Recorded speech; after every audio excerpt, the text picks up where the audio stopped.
everyone, and welcome to the breakdown. Today I'm going to be teaching you how to start a Minecraft 1.10.2 server. But first, please remember this video is brought to you by Apex Minecraft Hosting. Today I'm going to be teaching you how to start a server, but it's not going to be a 24-hour server, so it's not going to be up all the time when you're asleep, when you're awake.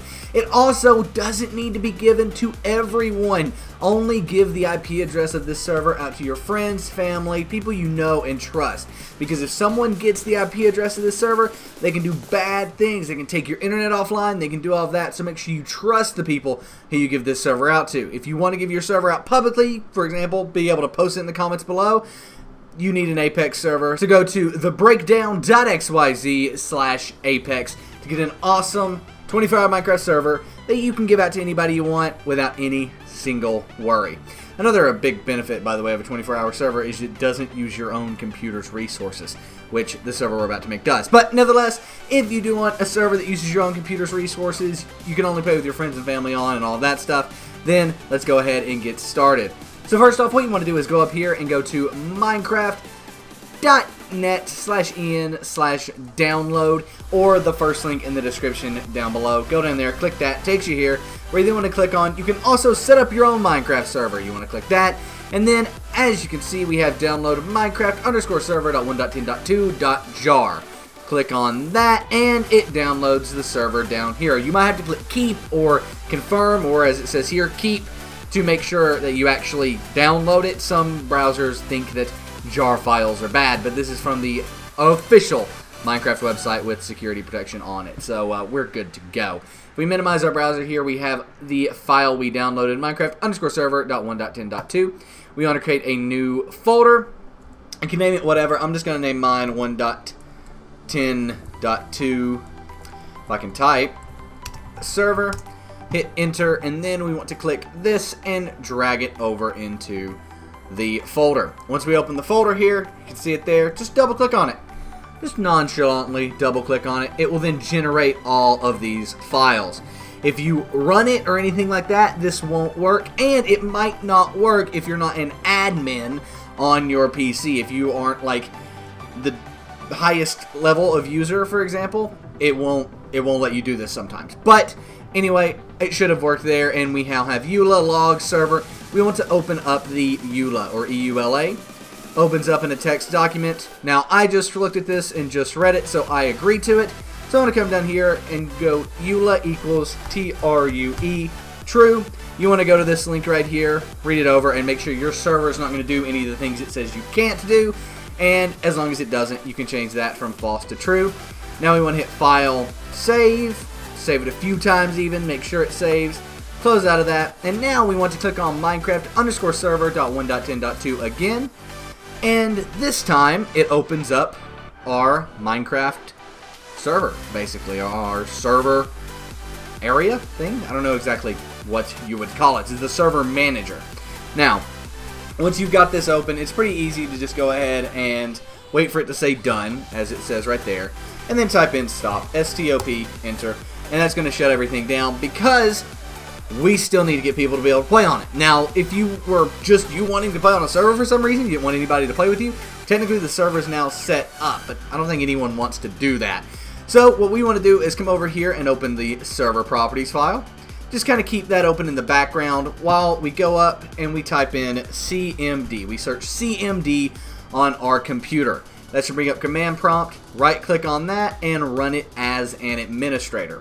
Once it's open, you want to type in ipconfig, ipconfig, and this pulls up a lot of information about your router, but we're only interested in two numbers, your IPv4 address and your default gateway.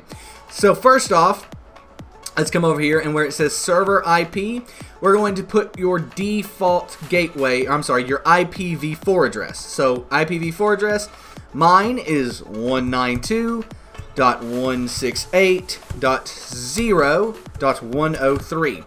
Yours might be .192.168.1. whatever. It doesn't matter what it is. It doesn't matter what your IPv4 address is over here. Just whatever it is, copy it exactly over next to server IP. Once you've done that, go ahead and click File and Save. And now let's open our browser back up. So, again, leaving this open because we'll need it later. Let's go ahead and open a new tab. And in this tab, let's put our default gateway. So right here, default gateway is 192.168.0.1. Hit enter, and it might pull up this. It probably won't. It'll probably pull up something completely different than what you're seeing right now on my screen. And that's okay. Every router login page is different. Linksys is very fancy. You know, this one I think is a Netgear and it's not as fancy. I think it's a Netgear. I don't know what it is exactly. But if we come over here, all we have to know is what kind of a router we have. So let's say we do have a Netgear router. We scroll down, and this, by the way, is the second link down below.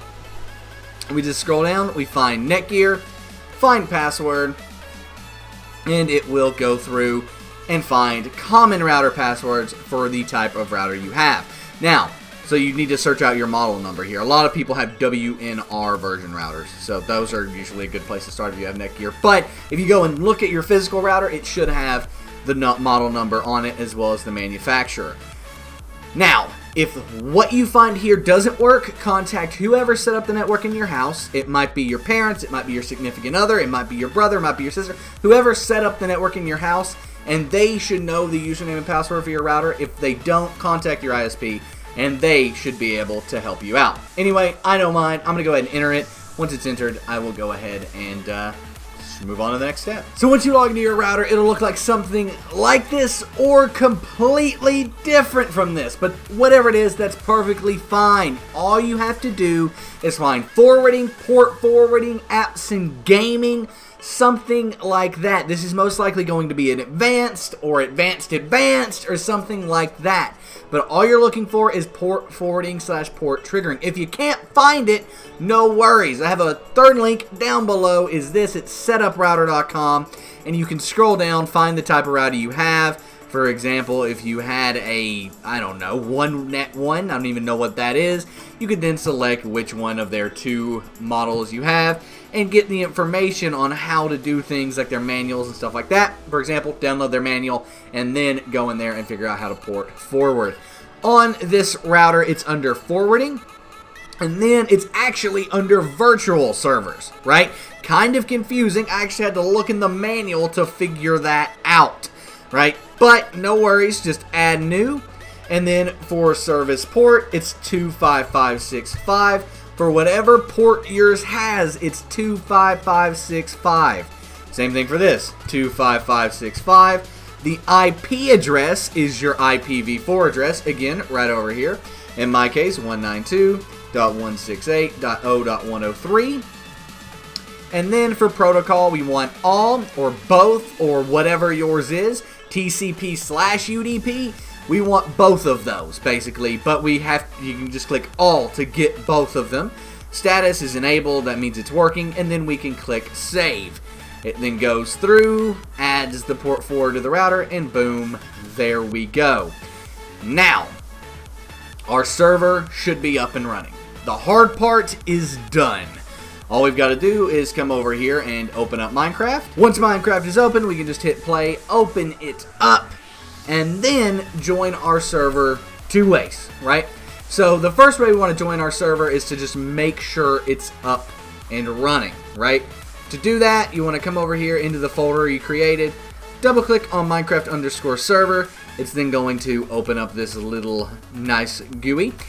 And then we want to come back over here, jump into multiplayer, and where'd our IP config go? I think I closed out of it. Oh no. So come over here, IP config, again, and we want to enter this IPv4 address. So we can just direct connect to 192.168.0.103. Now by doing this, we confirm, all we do is confirm that our server is up, right? People can join it if they have the correct IP address, but you do not want to give them the IP address I just gave you. It won't work for them. Well, how your friends will join your server is like this. So let's go ahead and disconnect that and go back to our browser for the last time. All we want to do is open a new tab and then type type in IP into Google. Google.com IP.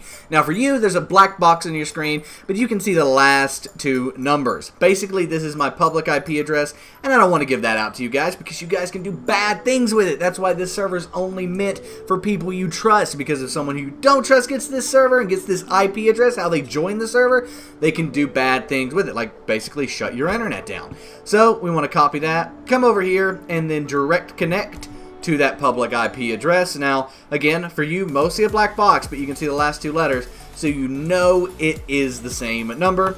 Click join server, and bada bing, bada boom, it joins us in. That means your friends can join. If you can join off of your public IP address and your friends can't, that's because there is a firewall preventing them from joining, most likely, and you will need to disable that. But I don't teach how to disable things like firewalls because that's a security feature that you really don't want to disable.